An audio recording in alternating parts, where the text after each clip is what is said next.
The room heard it before anyone saw it. A sharp crack of skin against skin. Then silence. Every person in that hall froze. And at the center of that silence stood Ellsworth Raymond Johnson. Still, eyes forward, face giving nothing away.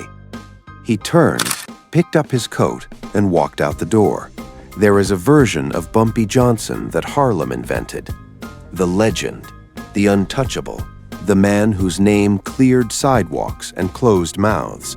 That version is not entirely wrong, but it is not the full picture either. Before Bumpy Johnson became what the streets called him, he was a boy from Charleston, South Carolina. Born in 1905, the family moved north when he was a child, looking for what so many black families looked for during the Great Migration: distance from the South, a chance at something steadier. They landed in Harlem, and Harlem left its mark on him in ways that could not be undone. His mother, Minnie Johnson, was not a complicated woman to understand. She was exacting. She was proud. She believed in presentation, in dignity, in the idea that how you carried yourself in the world determined how the world would treat you. She raised Ellsworth with that belief locked into his spine. She was also the single human being on this earth in front of whom Bumpy Johnson would lower his head. People who knew him from the inside of Harlem's power structure would tell you the same thing in different words. Bumpy had a code, and that code had layers. There were people you did not touch. There were lines that did not move regardless of what was happening around them. His mother sat at the top of that list, not because she asked to be protected. She never asked for anything, but because Bumpy had decided somewhere early in his life that what his mother represented was the only clean thing he had left. He came up through Harlem's criminal world during one of its most violent eras. He ran with Stephanie Saint. Claire, before he was 25, he fought the Luciano organization with the kind of nerve that should have gotten him killed 3 separate times. He survived prison. He survived betrayal. He survived the kind of organizational warfare that left far more capable men in the ground. And through all of it, he visited his mother. He brought her what she needed. He sat at her table and ate her food, and was, in those hours, something very close to ordinary. People respected Bumpy for many reasons. His intelligence, his stillness in pressure, his refusal to perform cruelty when quiet calculation was available. But the deeper respect, the kind that lasted past fear, came from understanding that he had a line, a real one, not a performance, not a reputation management tactic. By the time the incident happened, Bumpy Johnson was a man in his 40s. He had seen enough of the world to know exactly what he was looking at when a man showed you who he was. He had also learned, over decades, that the most powerful response to provocation is not reaction. It is patience. That patience was about to become the most terrifying thing one politician in New York had ever encountered. Harlem in the mid-20th century was not simply a neighborhood. It was a political ecosystem, and like every ecosystem, it had its own hierarchy, its own currency, and its own predators. The politicians who controlled Harlem's district-level machinery understood something that outsiders rarely did. Power in Harlem did not flow only through City Hall. It moved through the churches, through the numbers banks, through the social clubs and the landlords, and the men who controlled what got fixed and what stayed broken. Official power and unofficial power coexisted in a state of permanent negotiation.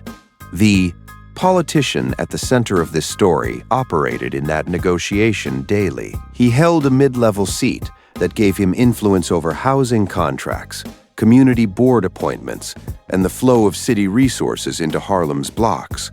He was not famous. He was not a name the newspapers covered with any enthusiasm. He was the kind of man whose power lived entirely in the machinery, in who owed him what and how much. That kind of power has a particular effect on certain personalities. It creates an inflation, a slow, steady belief that the position and the man are the same thing, that the respect people show to the office is respect for him personally. that the deference he receives is deserved rather than transactional. He had operated in and around Harlem's various power structures long enough to know who Bumpy Johnson was. He knew the name. He understood what it represented on the street. But there is a specific variety of arrogance that convinces a man he is exempt from consequences that apply to everyone else, that his title, his connections, his official seat of government constitutes a kind of armor he believed himself to be protected by the machinery of the state. He believed that what he held was more permanent than what men like Bumpy held. And in that belief, he had become reckless in the ways he treated people who he felt were below his station. It was not the first time he had behaved badly in public. People in his circle had watched him dismiss, humiliate, and talk over Harlem residents for years. He had developed a habit of making people feel small when it cost him nothing to do so. It was not cruelty born of malice exactly. It was something perhaps worse. Cruelty born of indifference. The kind that does not even register itself as cruelty. The gathering where the incident occurred was the sort of community event that politicians attend because attendance is expected. A hall event organized around a neighborhood issue with a mixed room of residents, organizers, and civic figures. The kind of room where people showed up in their good clothes and expected to be treated accordingly. Minnie Johnson was in that room. She had come because the issue being discussed affected her block, her neighbors, people she had known for decades. She had come as a resident of Harlem, as a woman with standing in her community, as someone who had every right to be in that room and to be treated with basic human dignity. Her son was also there. He had accompanied her not in any official capacity, not as a representative of anything. He was there as a son, standing near the back, listening, visible to anyone who looked, but making no statement with his presence. The politician had been drinking, not heavily, just enough. And the conversation between him and Minnie Johnson began the way arguments in community halls always begin, over something small. The argument started over the building on 133rd Street. Minnie Johnson had raised it, a housing issue. A landlord with connections to the politician's office who had been ignoring repair orders for months. She raised it directly, plainly, without theater. She named the building. She named the conditions. She was not asking for a favor. She was demanding an accounting. The politician's first response was dismissive. He talked around the issue the way men in his position had learned to talk around everything, with language that sounded like engagement, while committing to nothing. He spoke about processes and timelines and the complexity of the situation. He spoke about resources. He spoke about what he was already doing. Minnie Johnson interrupted him. She had not come to hear about processes. She had come because people in that building were sleeping in rooms with broken radiators in winter. She aid this clear, again, directly, without decoration. The politician's tone shifted. Later, people in that room would describe it differently. Some said he had been irritated from the beginning and was looking for a way to shut her down. Others said it escalated quickly, unexpectedly, in a way that surprised even people who knew him. What no one disputed was what happened next. He reached out and struck her, an open palm across her face. Not a full-force blow, but contact. Skin against skin, sharp and deliberate and impossible to misread. The room stopped. Not metaphorically, physically. Conversations cut off mid-sentence. The movement in the hall froze. People who had been looking elsewhere turned toward the source of the sound, unsure at first of what they had heard. Minnie Johnson took a small step backward. She did not make a sound. And then everyone in that room simultaneously thought the same thing. They looked toward the back wall. Bumpy Johnson had not moved. He was standing exactly where he had been standing. His face had not changed in any way that could be described precisely. It was not rage, and it was not shock. It was something more controlled than either, something that people who were present that night would spend years trying to find the right word for. He looked at the politician for a long moment, unhurried, measuring nothing, deciding nothing, because everything had already been decided in the first second. He was simply looking. Then he picked up his coat from the chair beside him. He folded it over his arm. He walked to his mother and placed one hand briefly on her shoulder, gently, steadily, without looking at the politician again. He leaned close to her ear and said something that no one in the room could hear. Then he walked toward the door, slow, completely composed. Not a single person stepped into his path or said a single word. He, head open the door and walked out into the night. The door closed behind him without a sound. For a full 10 seconds, the room remained frozen. The politician, for his part, did not immediately understand what had just happened. He straightened his jacket. He made some remark that no one laughed at. He seemed to believe that the absence of immediate reaction was the same thing as safety. It was the worst misreading of a room he would ever make. Several people who were present that night were later asked about what they observed in Bumpy's face in that moment. The answers were all variations of the same thing. It was not anger. Anger is loud even when it is quiet. What they saw was something more like the closing of a door, a finality, the expression of a man who has moved something from the category of the future into the category of the certain. The politician had just become a problem that Bumpy Johnson had already solved. He simply had not been informed yet. By the time he walked out of that hall and into the cold Harlem air, the machinery was already turning. Harlem at night had its own language. The lights in certain windows meant certain things. The cars parked at certain corners were not there by accident. The men standing outside certain establishments at 2 in the morning were not standing there without reason. Bumpy Johnson had spent 30 years learning to read that language fluently, and that night he used it. He did not go home.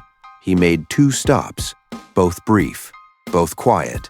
The first was to a social club on Lenox Avenue that had no sign above its door and needed none. The men inside knew him before he came through the entrance. He sat down. He accepted a drink he did not touch. He spoke for approximately 15 minutes. He named no names in that conversation that anyone outside of it would recognize. He simply described a set of facts and identified what needed to happen. The men he spoke to did not ask questions. They did not require elaboration. They had their own reasons to move when Bumpy Johnson indicated that movement was required. The second stop was shorter, a phone call made from a private residence to a number that was not written down anywhere it could be found. The person on the other end of that call held no street position.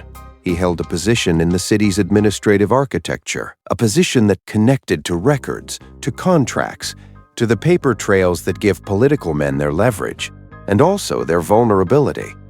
Bumpy did not ask this man for anything illegal. He asked him for a picture, a complete picture of the politician's dealings, specifically the housing contracts that ran through his office, the landlords connected to those contracts, and the gap between what those contracts required on paper and what they had produced on the ground. The man on the other end of the line knew immediately what Bumpy was building. He provided the picture. What that picture showed was not surprising to anyone who understood how municipal politics worked in that era. The politician's office had been receiving consideration from several Harlem landlords in exchange for regulatory patience. Violations that should have triggered action had been sitting in open files for months. The specific building Minnie Johnson had raised, the one on 133rd Street, had 6 outstanding violations. 3 of them were serious. The landlord connected to those violations had a financial relationship with a company that employed 2 of the politician's relatives. On paper, it was circumstantial. In practice, it was leverage of a very specific and very effective kind. But Bumpy was not finished. The third element he activated was quieter than the others, and perhaps more consequential. Harlem's political machine did not operate dependently. It was connected upward to the Democratic Party infrastructure that controlled Manhattan's borough politics, and downward to the precinct-level relationships that kept neighborhoods navigable. At various points in that chain, there were men who owed Bumpy Johnson. not favors in the casual sense. Real debts, of the kind that accumulate when someone has helped you in a moment when no one else could or would.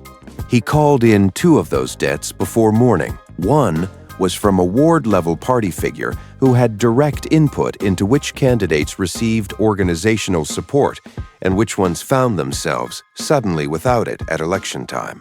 The other was from a man whose position in the city's housing oversight apparatus gave him the authority to fast-track the kind of investigation that a set of outstanding building violations could justify. None of these conversations were threats. Bumpy Johnson was not a man who threatened. Threats are offered to people who still have options.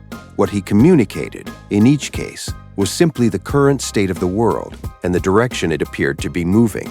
He was informative. He was calm. He was specific. By 4 in the morning, 3 separate pieces of machinery were in motion. One on the street, one in the administrative structure, one in the political infrastructure. None of them were connected to each other in any visible way. None of them bore Bumpy Johnson's name. None of them could be traced back to a phone call or a conversation in a social club on Lenox Avenue. He arrived home before sunrise. He made tea. He sat in the kitchen for a while in the quiet. Then he went to check on his mother, who had returned home earlier that evening and had gone to bed without speaking much about what had happened. She was asleep.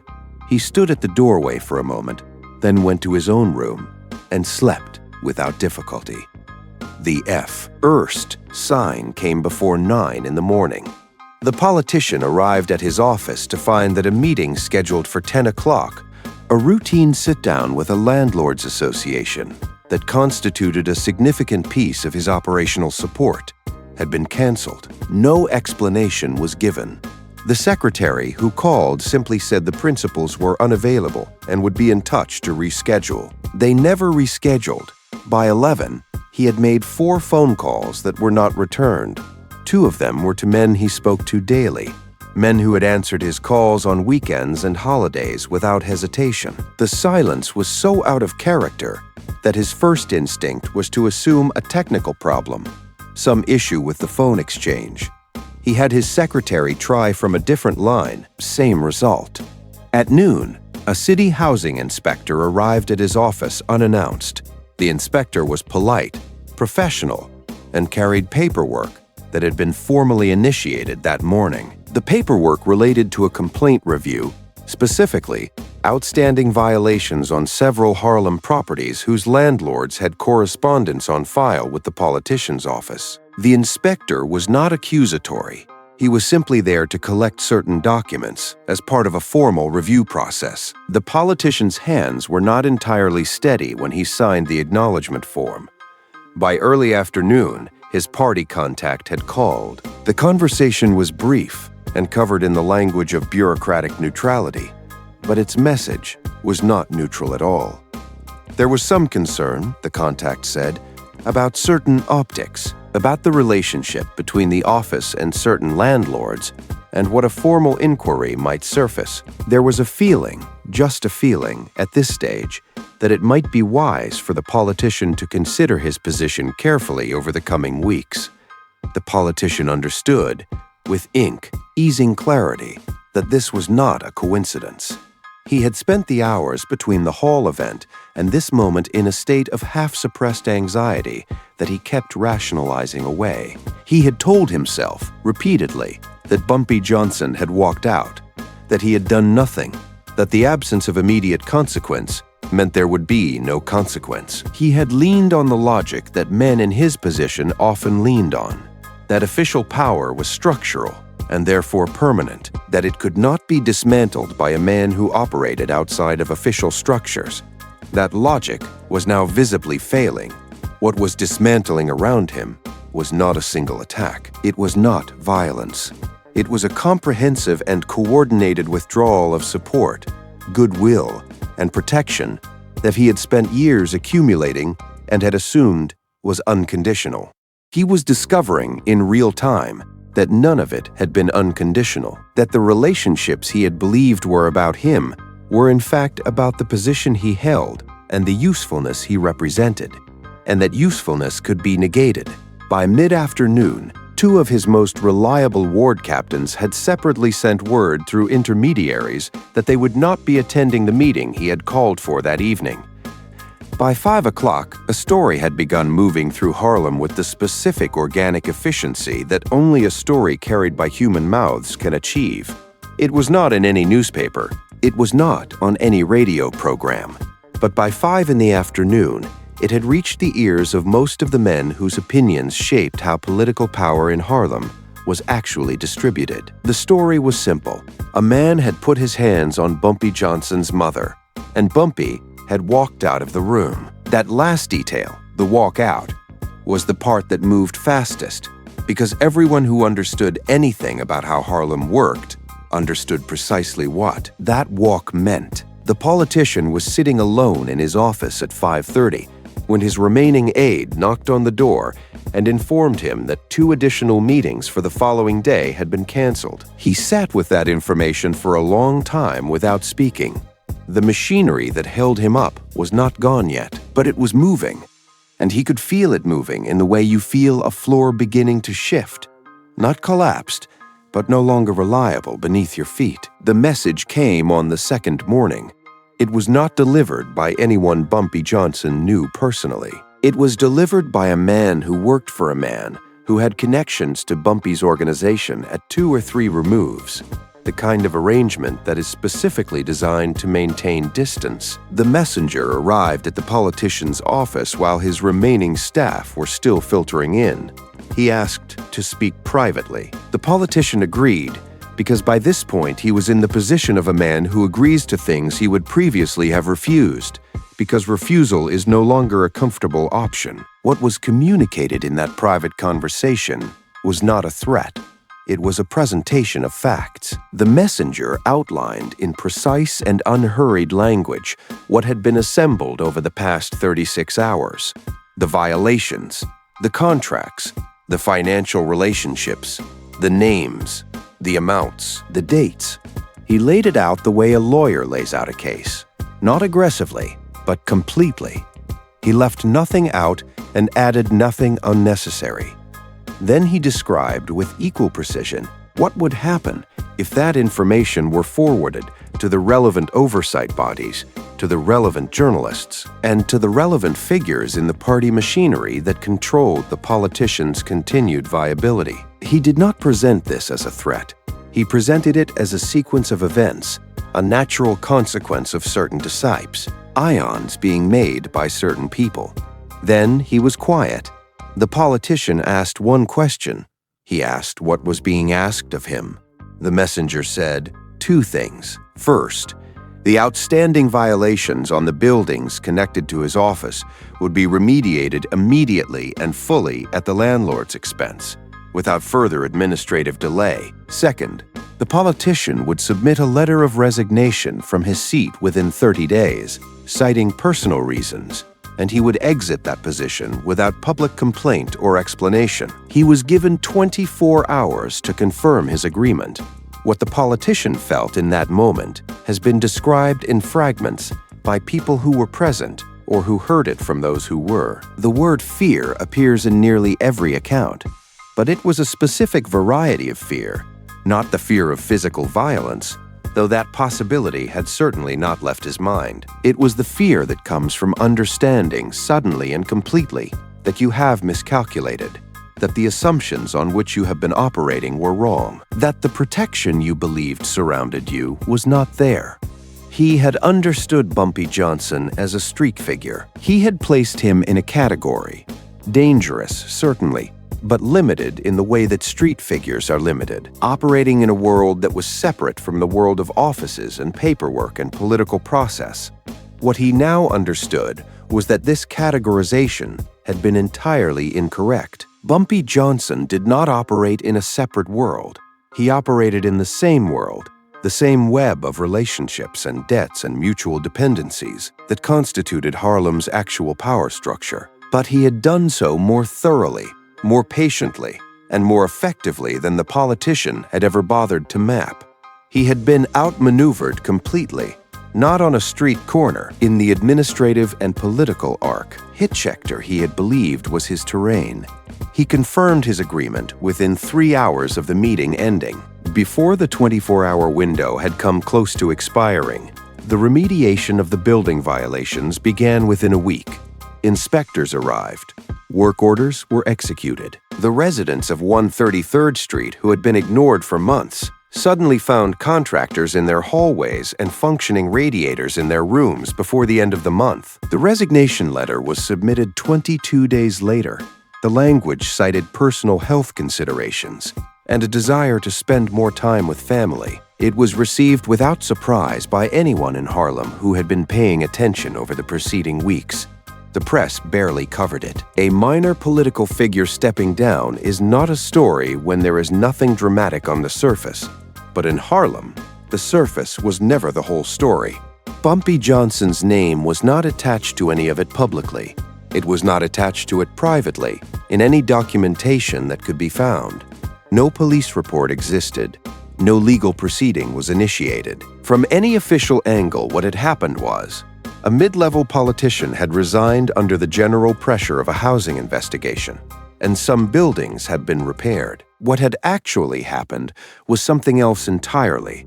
There is a tendency, when telling stories about men like Bumpy Johnson, to focus on the power, on the reach, on the machinery. Those things are real, and they are part of the story. But they are not the center of it. The center of this story is restraint. Bumpy Johnson had, in that community hall, every justification for immediate reaction. The room was full of people who would have understood it. Some of them might have participated. He had the physical capacity, the reputation, and arguably the right, by any street standard that existed in Harlem, at that time, to respond to what had been done to his mother in a way that was immediate, visible, and permanent. He chose not to. And that choice was not weakness. It was not fear of consequences. Anyone with any knowledge of his history would dismiss that reading immediately.